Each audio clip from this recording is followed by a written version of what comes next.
I don't even know what to say. I'm like, right. No, I'm good. I'm good. All right. Let's do it. Warning, this show may be triggering for anybody experiencing gambling-related harm. Please watch cautiously. We speak from our experiences only. Please seek professional help for a gambling addiction.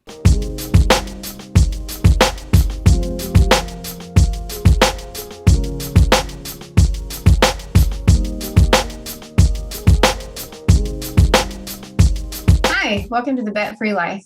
I'm Christina, and I last placed a bet March 2021. And I'm Brian, and I last placed a bet July of 2014. Christina, how have you been this week in recovery? You know, for the most part, I've been okay. We had a family illness, and it looks to be on the mend a little bit better today. So I'm thankful for that. I have been recording podcasts like crazy lately, episodes, and I released 2 this week, and I have three more coming out in the next week. So Busy. Yes, I'm trying to kind of get ahead of the holidays. You know, I kind of want to make sure there's things out there for people to listen to, because this is a tough time of year going into the holidays. So at least it was always for me. So I think the more things we can put out there for people to listen to, the better it'll be for everybody, you know, if they've got something to kind of help distract them. Other than that, I've attended, I think, 4 recovery meetings this week, and been really active in the community. So how was your week, Brian? It was good. I myself have 3 episodes in the can that I've got to edit. And that's always the hard part, is the editing. And then I went to 3 days of group therapy. I went to my one-on-one therapy. My group therapy is coming to an end this next week. So I told them I was good. I said I was okay, and now I'm good. Like, I feel good. So that's good, coming from where I was coming from a month and a half ago. Oh, that's great to hear. Are you excited for our guest tonight? I am, because I do a podcast with him.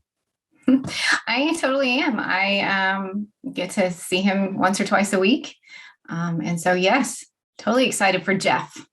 That's right. Our fearless leader, Jeff, in the support group, as well as he does the podcast with me, All in the Addicted Gamblers podcast, and he works for the Delaware Council on Gambling Problems. He's a busy man in the world of recovery. Jeff Wasserman, welcome to the Bet Free Life. Thank you for doing this. Hey, Brian. Hey, Christina. It is great to be here. And this is fun. Different for me, being a guest and also on video. And as I said before we went on the air, or before we started recording, I kind of feel like I'm dressed down. You guys look great. And I'm feeling a little bit like I should have showered this week. We are in that mode of constant improvements. We try to improve the show every week. And so having you on is an improvement. And we thank you for being here, regardless of how you're dressed. Except for the Eagles hat. That has to go. Well, next time. Jeff, do you want to tell everybody your date in recovery? Yeah, sure. July of 2015. And would you tell everybody the circumstances surrounding that, a little bit about your gambling and how it ended? Absolutely. Yeah, I went into recovery as a result of getting caught for some pretty dramatic behaviors, I guess that I would call it, that I engaged in order to fund my addiction. I was an attorney for over 30 years and got to the point in my gambling addiction where I exhausted all means of obtaining money legally. And I went to the illegal route and started to gamble with money that was in my firm's accounts that I had control over. And, that happened for several years. And I knew at one day these accounts would be audited randomly, as they all are in terms of lawyers' accounts. And it happened. And that's when everything crumbled, and my life started to actually rebuild. So it's an interesting dynamic as I look back. But yeah, that's what happened. And Jeff, when did you decide to be active in your recovery? What kind of recovery did you have at the beginning? Sure. Yeah, at the beginning, I've spent my first week in recovery in a psychiatric hospital because I was suicidal. I was in a very dark place.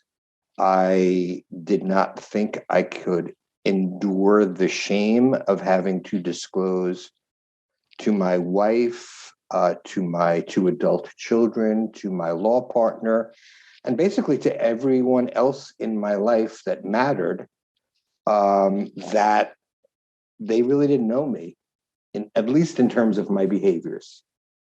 And I hid it for so long and led a double life for so long that I I was just overwhelmed with shame and how are people going to react to me? Was I going to have anybody at that point that would be in my life, or would they all view me the way I really viewed myself? And that was a terrible person. So it was definitely starting from the bottom. And my recovery early on was included a number of different, I guess you would call it, tools or modalities. I was seeing a psychiatrist on a monthly basis. I had individual counseling on a weekly basis. I was on medication. I probably attended at least 5 GA meetings a week, and nothing else was going on in my life except me trying to endure this experience. I had lost my job. I lost my profession. At that point, there was a real possibility that I would face more serious consequences as a result of what I did. And it was a slow process of just doing basically what people told me to do. I didn't really feel I had the capacity to direct my recovery early on because I was, again, so overwhelmed with the circumstances of, how it started. So it was definitely a difficult period of time, and that went on for months. And as you both know, slowly but surely things change as long as, in my view, you continue to do what you're supposed to do. Whatever recovery path is the best for you, you do it, and that's what I did. And eventually, I saw that little glimmer of hope that maybe I could survive, and not only survive but ultimately thrive. And well, that's really my story. It's a good feeling whenever you kind of start to see that light and see that there is life after gambling, and that there is some normalcy that you can see in the future. I've heard you say this before, and I have very similar thinking on this. When you stopped gambling, you say that you didn't struggle with the urges. Is that correct? Like, I've heard you say this before. Yeah. I didn't either. Once I quit, I was so sick and tired of it. I was just done that I didn't struggle with urges. I didn't miss it. Like, I hear a lot of people talk about missing it because they loved it. I didn't love it. I hated it, and I hated myself. And so I've heard you talk about that. Right. No, exactly right, Christina. And it's funny. I'll just say, in addition to that, as strange as this may seem, it almost made me, in one sense, feel different, even from the people that were in recovery with me. So, we always like to talk about the importance of that connection when you're in recovery, that you're finally in an environment where you feel safe to open up and not be judged, because we're all on the same team, really. and we all share these basic experiences. Of course, they differ in terms of time, in terms of form of gambling, and even in terms of harm that we received. But I found myself, and I don't know if you felt this way, in a real small minority of people that wasn't struggling with urges in the beginning. And in fact, we had a couple of topics this week in the support group where we talked about milestones and the importance of milestones, and we talked about urges directly. But with regard to milestones, even when I think about 90 days or 6 months or a year, my mind immediately goes to the people that are proud because they've managed not to gamble for that period of time. And it is a huge accomplishment because, we all know people that struggle, daily, hourly, minute by minute in order to stay away from betting. But that was not my story. That wasn't my journey. And I almost feel like, why should I celebrate a milestone? I didn't have to do anything in order not to gamble. That was just how I felt at the time. I mean, there are obviously other milestones that I could recognize in terms of recovery, but days away from my last bet, that really didn't resonate with me because of my own, experience and my own feelings about it. I was going to say, I'm very similar in the fact that I didn't struggle with urges, but I still did recognize, as you can see my key change, the days away from my last bet. And it was more so because I spent 15 years in this addiction. I spent 7 years compulsively in this addiction. And it was more so as just getting away from it. And it was more about milestones of just correcting my life and fixing things. It's kind of more how I represented those milestones for me. It wasn't necessarily that, oh, I didn't bet today. It was just, I'm just one more day putting things right. And I know I have a lot to come. Yeah, no, and I can see that. And that's great. And I don't want to suggest that, I wasn't happy to get the keychain, and, in our local group, we got coins, and yeah, you do feel good. And I felt good about it, but it was definitely different. Yeah. But I needed to focus on other things that I've accomplished in recovery, which hasn't always been easy for me because of the shame and just the ability to even recognize that I did a good thing in recovery early on was a challenge. Like, why do I deserve to celebrate anything? I'm almost like doing what, quote, normal people do.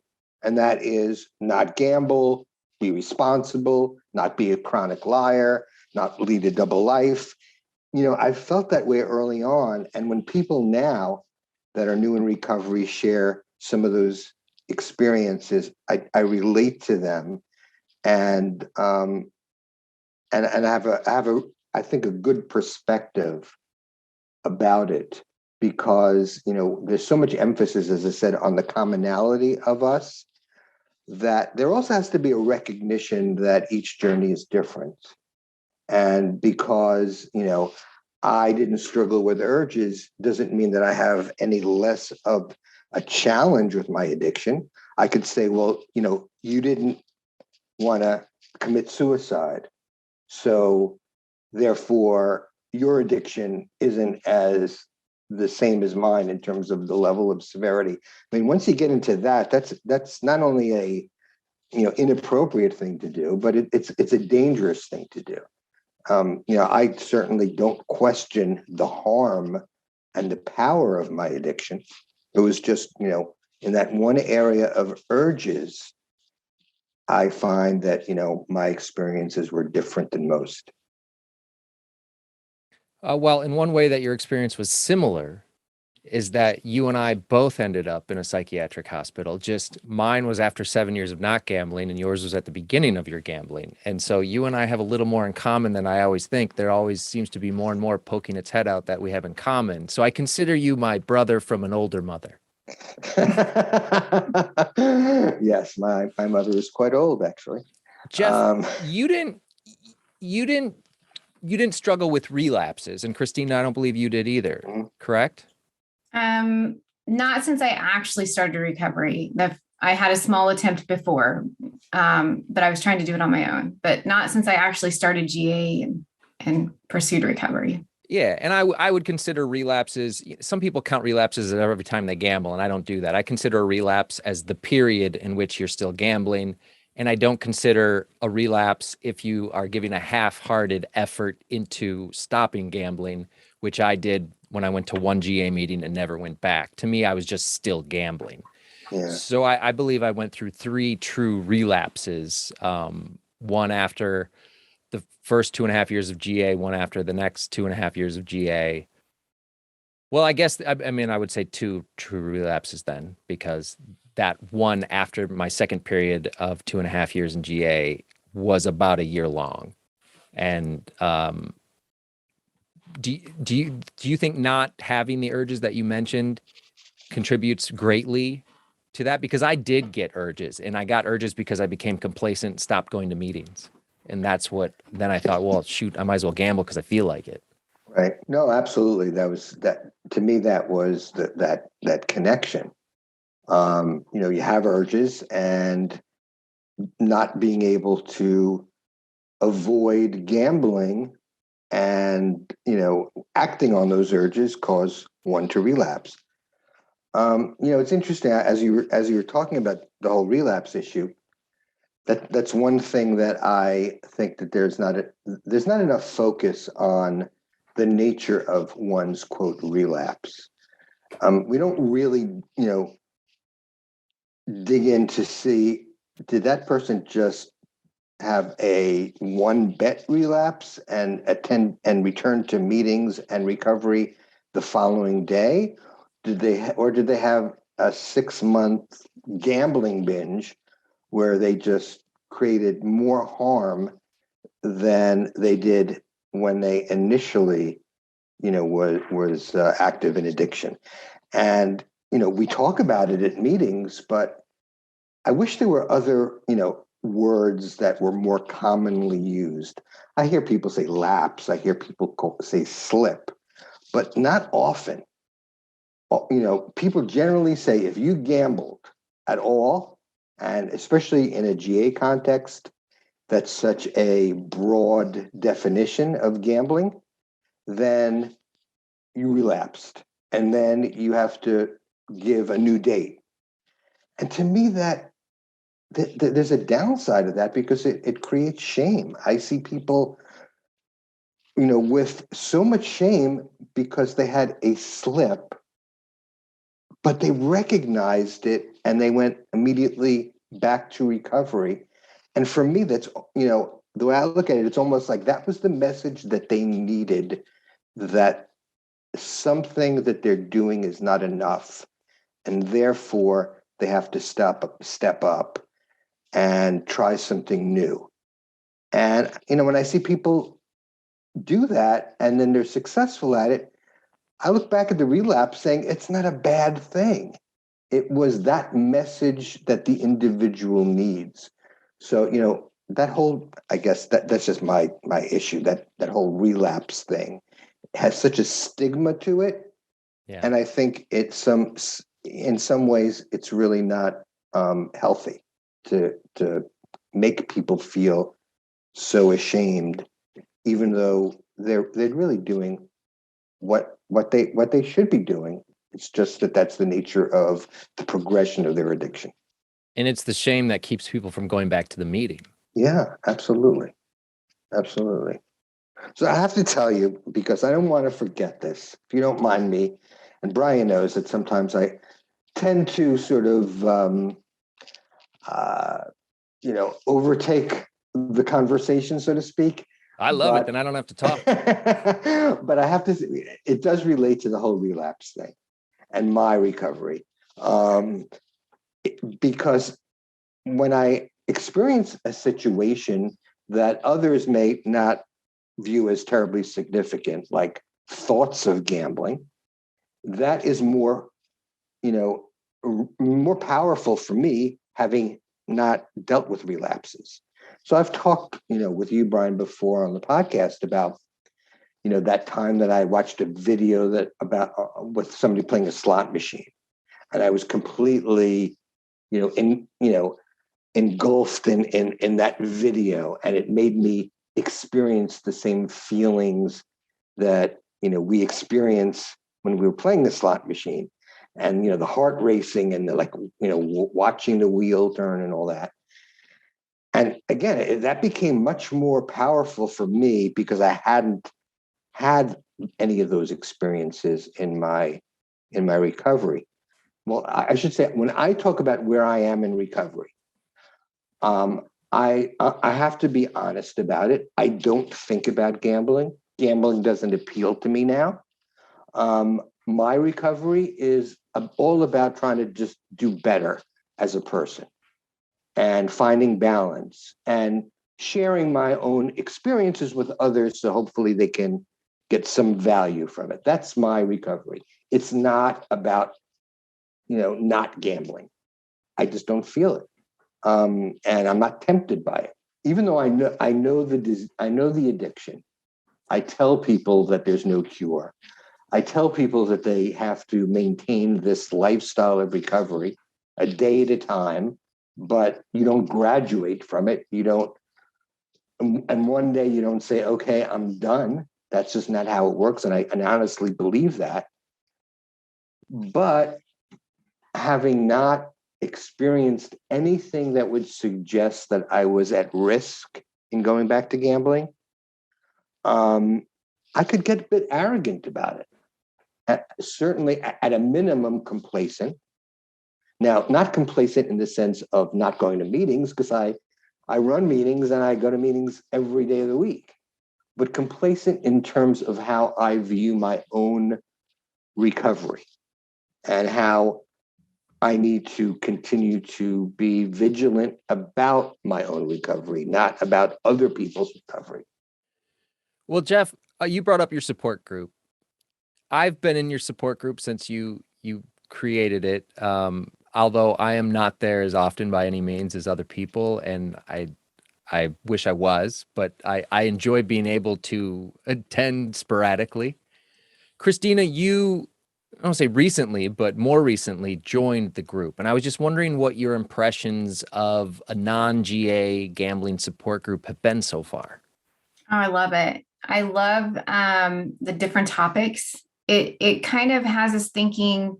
I usually attend 1 to 2 meetings a week.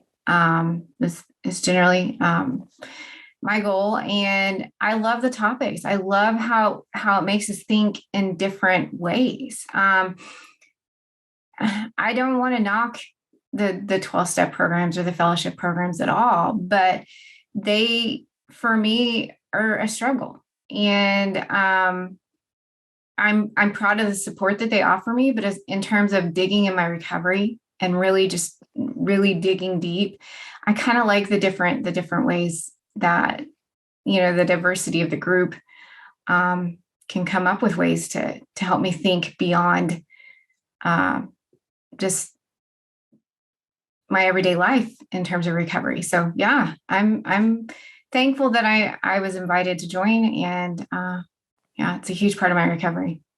Jeff, what made you start a support group? Because I recall you doing it.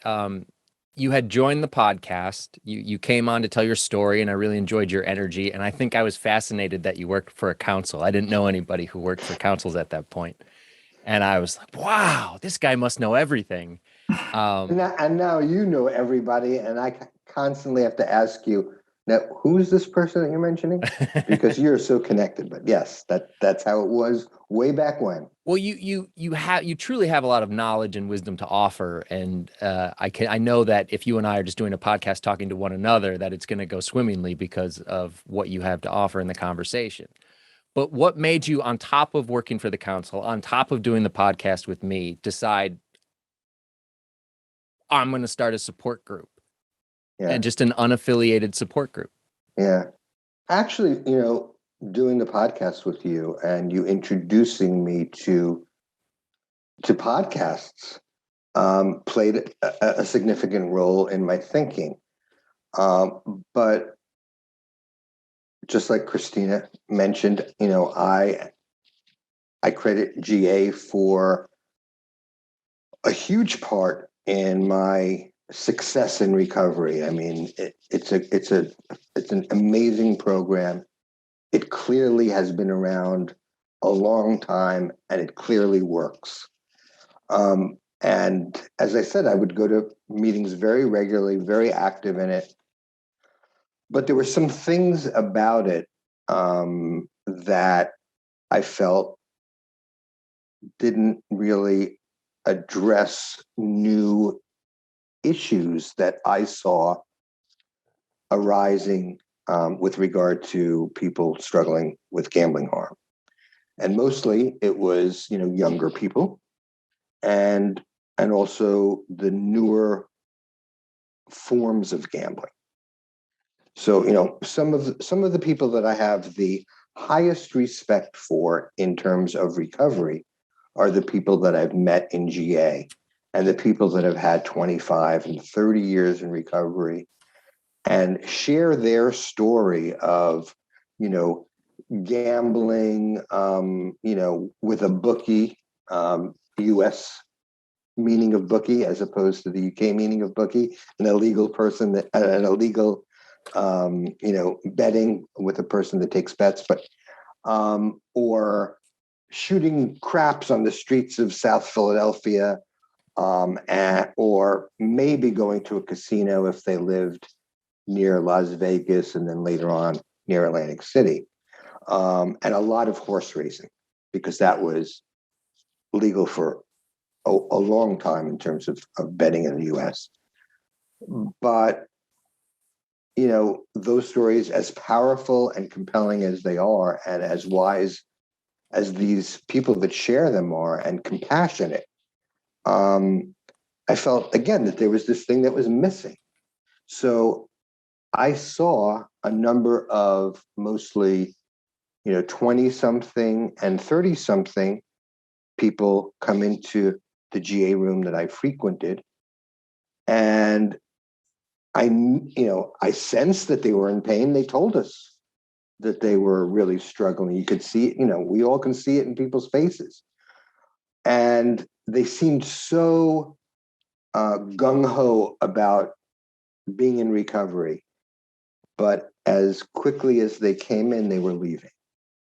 And I couldn't help but sort of connect the dots, seeing that this group of people were leaving a lot more often than somebody that came into a meeting for the first time in their 50s and 60s, including myself. So I have always been a person, at least in my recovery life, that reaches out and wants to get to know people's stories and see what I can do to sort of support them.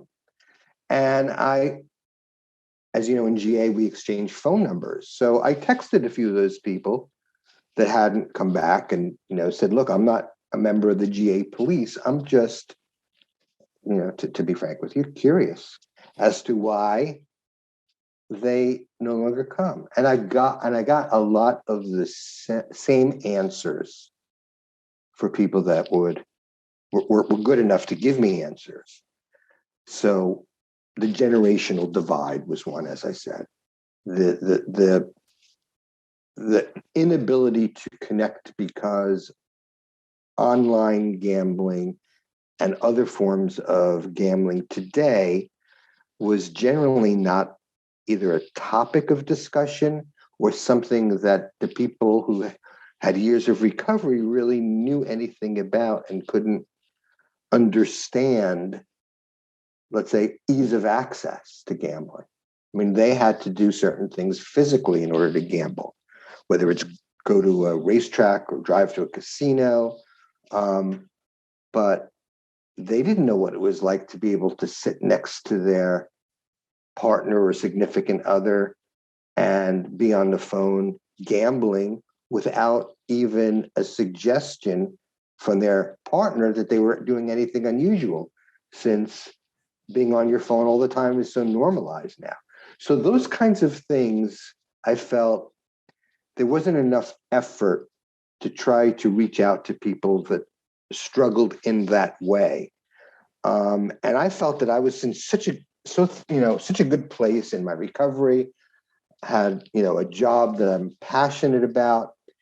And I'm also, quite frankly, I can get along with people that are a lot younger than me. And I credit that with a lot of immaturity, a lot of openness, but that's just me. It's, I think I get along better with people that are a lot younger than me than I do people in my own age. Maybe it's a way to try to stop time from rolling on, and I feel younger. It's energizing to me. So my son and son-in-law were always big Redditors. They loved Reddit for reasons that we don't use Reddit for, but they get their news that way. They read crazy, stupid things and bathroom humor, and because they know that I like that kind of stuff, they would send that to me, and it just made me think, like, this whole Reddit thing.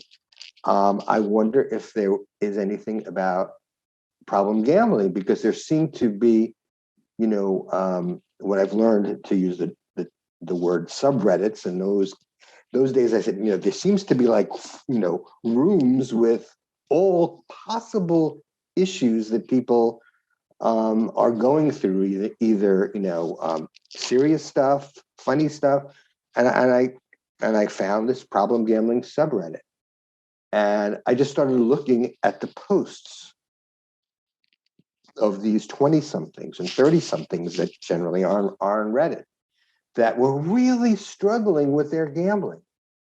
And a number of them said, yes, I went to a GA meeting, it was great.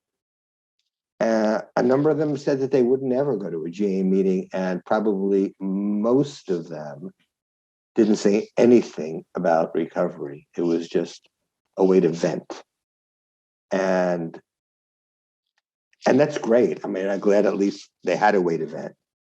But in my own mind, I'm thinking, okay, so like, what's the next step? What are you going to do about it?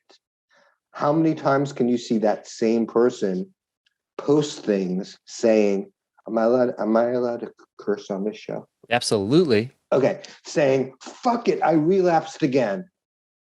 I mean, and then I started reading the threads of these people, and they did it 60 days ago and 90 days ago and 100 days ago. And they're 23 years old. And it was very sad to me that was happening. So I connected with somebody, and I was going to say make a long story short, but that's not in my wheelhouse. Way past that. We're way past that. But I had a conversation with somebody, and the idea came up where maybe we can have a meeting. In those days, it was Skype, and this was January of 19, before the pandemic and the lockdown and all that made virtual meetings normalized. So I posted something in Reddit saying, would anybody be interested in having a virtual meeting for 1 hour? Because one of the other things that I was told by people that left GA was, I can't afford to drive to the church, stay there for 2.5 hours, hearing a lot of people say really good stuff, and a lot of people say what they ate for breakfast. And then you go back to your car in the parking lot, and somebody else in my generation then stops them and wants to continue the conversation because they're retired and they don't have to get up the next day, and they don't have a partner at home that's taking care of a baby and worrying about the bills being paid because of what this person did with gambling. So those kinds of things are important to recognize. So I said, anybody interested? It'll be 1 hour. The only thing I wanted in the beginning, and I still do, is to have people appear on camera. Because I felt, and I tried GA phone meetings, and yes, they're better in my view than no meetings, but I don't think many people would disagree that you don't get that connection that you do when you at least see someone. And some people say, look, you don't get the connection in our group that you get in a physical meeting. And I get that. Sure. That's perfectly understandable to feel that way. But in any event, those are the two things that I wanted. At 1 hour meetings, I wanted people to appear on camera. And I knew I wasn't going to be affiliated with any group, so we wouldn't go through readings before. We would get right to the topic and share. Like basically cut out the other stuff. Not that I'm minimizing the value of the combo book and the step work. I'm a fan of that. I did the step work.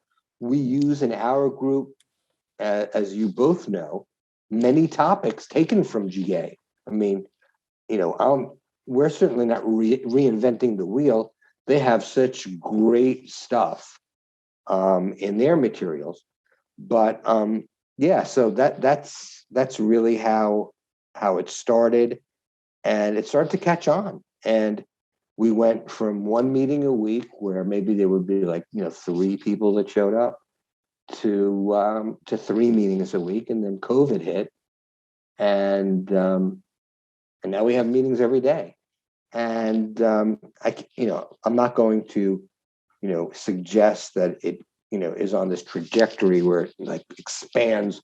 I mean, no. I mean, honestly, I think in some ways we're at a plateau, because look, it's still recovery, and no matter how much we can try to make it accommodating and appealing to people, the fact is you're not going to go on a Zoom support meeting if you don't feel that you need to. You're going to spend time with your partner. You're going to go out with your friends. You're going to, do work for work's sake, or you're going to go to sleep. It's tough. No matter how good a meeting is, it may be, and it is, it's much more interesting and energizing initially. But like in my view, most things in life, it doesn't stay at that level. Once you start getting used to it and the newness wears off, it's not as exciting as it is early on. So that's just the way, human nature is. But I'm still, it's been like an absolute joy for me to be involved in it. And the people that I've met along the way have been, incredible. I've made such great friendships with people that I've never known and From never all met. over the world. From all over the world. And funny, I should say that because I'm going to pick up somebody tomorrow at the airport in Newark who's going to spend 2 weeks with my wife and I. And he's somebody that I met in the group, and he's coming in from Denmark. That's And incredible. and somebody that I became really good friends with through this. So for me, it's been, an absolute, I don't know. It's provided how many people my age can have an opportunity to experience something completely different in life and really enjoy it that way, unless you're going through a third or fourth wife, which I don't have any intention on doing. Sounds like you have something to be grateful for. I never thought of that. Yes. And also, it also sounds like you made a lot of great connections. And as we 3 know, the opposite of addiction is connection. There it is. Yeah. No, and it's great. And again, I have a tendency to as Brian knows probably better than anyone, to sort of go on and on and on about things. But when we talk about the group, Yeah. We talk about the group. That's like, I'm like addicted to talking about it. It's like, Better than being addicted to gambling. yeah, but it's only because of what I have gotten out of it. I feel so fortunate to be able to get out of it a lot of value just for my own recovery in a traditional sense, but also just to the people that I've met and that message me. And it's awesome. It really is. So Well, and everything we've gotten out of it, thanks to you. Everybody who's joined up and even in the message group, text message group and things like that. I mean, it's been amazing to be part of it on our end too. but it's so cool. Again, because also I work for, in the field, that there are now so many, we're first getting into recognizing that there are other tools and options to reach people that are struggling with this addiction. You guys, by doing this, that's a perfect example, right? Brian asked me in the beginning, yes, his podcast made me think, wow, it's not just therapy, GA, or therapy, GA, or therapy, GA. There's a lot more opportunities that we should all encourage people to try. And there are people that left the group, Christina, because they said, look, it's not for me. I can't connect as much as I can with a physical meeting. Right. I've had people say to me, I hear people share their stories and I end up feeling more depressed. And I said, look, you have to decide what fits your own journey, because, I know a lot of people say it's a selfish, addiction or recovery is selfish. And I don't like that whole notion or, that of being selfish. I'd rather say it's important to put yourself first in terms of recovery. You don't want to do things because you don't want to hurt somebody's feelings and you feel like I'll just go along with it. No, I mean, we have to do things for ourselves, especially, when it comes to finding a successful recovery opportunity. But yeah, you guys, again, I applaud you. I love doing the podcast with Brian. We had Nick on yesterday. Nick Craze from Gambling Guard, who does the TikTok videos. Man, to see all these, he's hilarious. Yeah, he's amazing, entertaining, and to see the creativity that is put, that is really being put forth by so many great people, is really, it's just, it makes it joyful. Really, that's all I can say. And I wish this occurred, for many years, but I'm thankful that it's occurring now, finally, that, that we have these kinds of efforts. We really do have a wonderful community of people in recovery, from everybody over on Twitter and all the people who do podcasts to all the people who are doing TikTok and other avenues. It really is like this incredible moment where everyone is talking about their addiction. And that, to me, is the number one thing that helps other people the most, is when we talk about it, then they understand, like, oh, maybe I am like them. Maybe I can stop gambling. And, Brian, you threw a lot of very nice compliments at me today or tonight. So I have to return the favor. Not that I have to, but I want to. Yeah. By saying that you were and are the pioneer of using the podcast format for gambling addiction recovery. And you drew me in. And, some people who listen to the podcast know, and that the only reason why I got involved in the podcast and obviously became friends with you is because I started listening to it. I literally stumbled upon it. And once I started listening, I was riveted. Wow, this could be something of value in recovery as opposed to, or in addition to, I should say, sitting in a meeting. I can listen to this while I'm driving to work. I can't go to a meeting while I'm doing that, certainly, a physical meeting. And it just opened my eyes that there are these opportunities to be entertained as well as get value from from the content.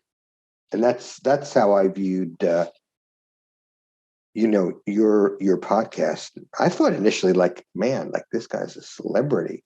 What did I know? I mean, like, I didn't even know what the hell a podcast I'm was. just your neighbor honestly. down the street. I'm just your friend in recovery. and then when it took me 6 months to get your autograph, I mean, I was like, wow, came in the mail finally. Sign your checks. Yeah, postage due. Well, Jeff, I get to, the whole reason that this show exists is because when Christina stepped into the podcast world, I was an immediate fan. And also I was so thankful that there was a female talking about gambling addiction so openly. And that's really our focus with this show. And I know you're here tonight, and I'm glad you're here because we want you to be involved.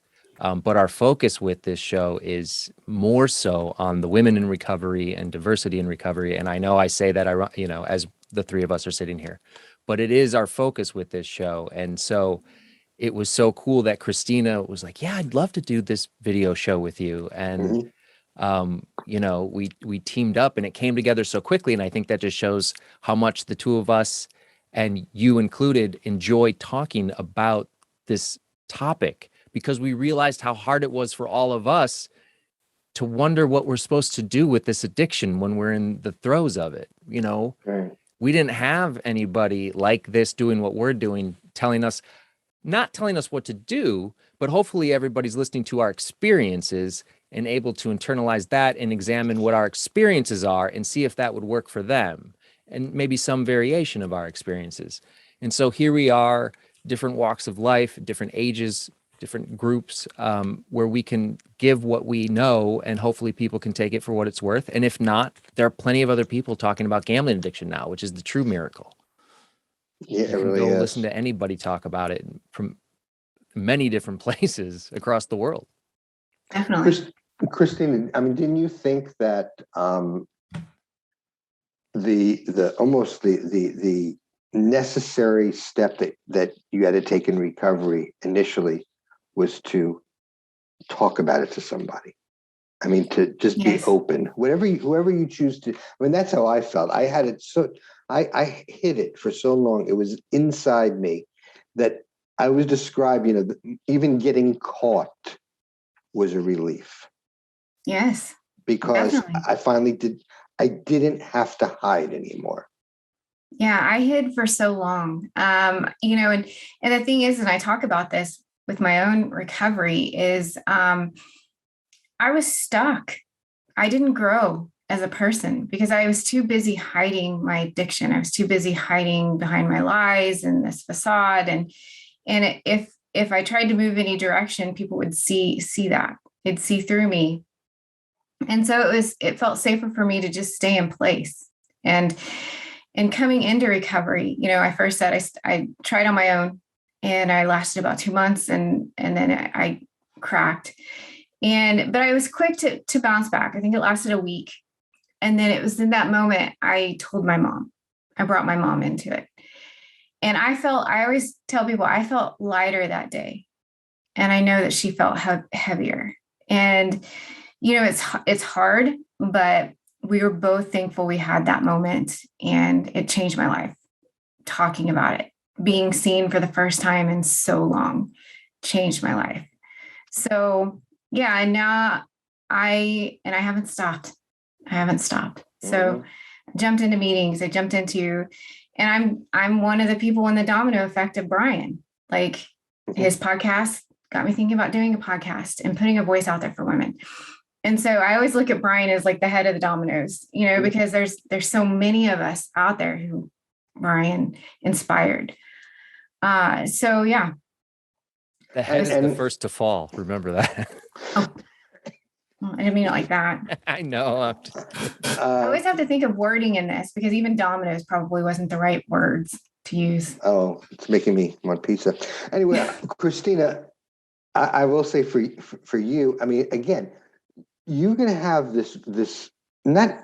I mean, it's easy to say women, but I would say even more than that, a group of people that are going to be able to relate to you just because of your persona. I mean, you're so easygoing and I don't know. You're the antithesis of what the stereotypical gambler would be, right?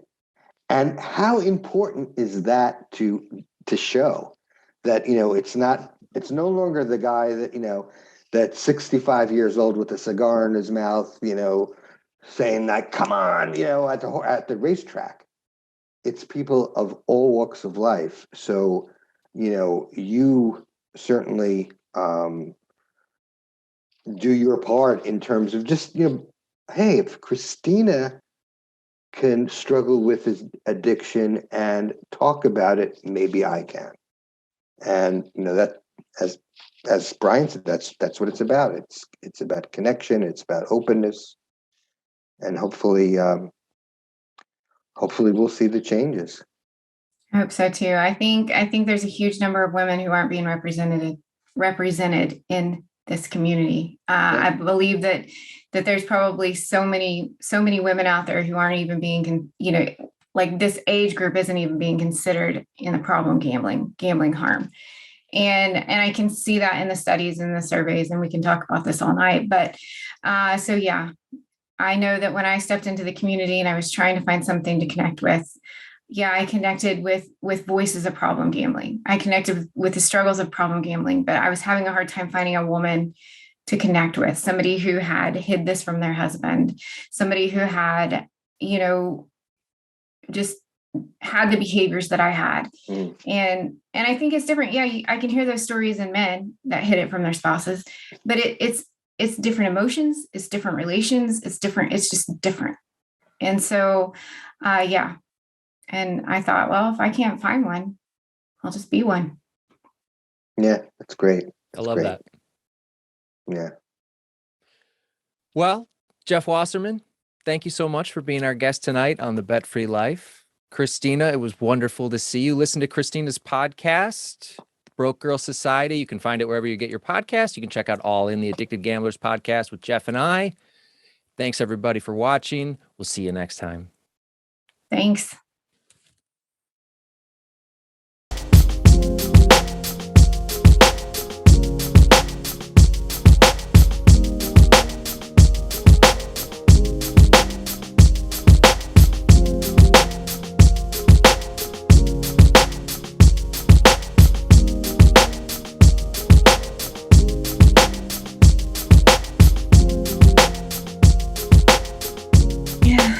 Okay, it takes me a minute.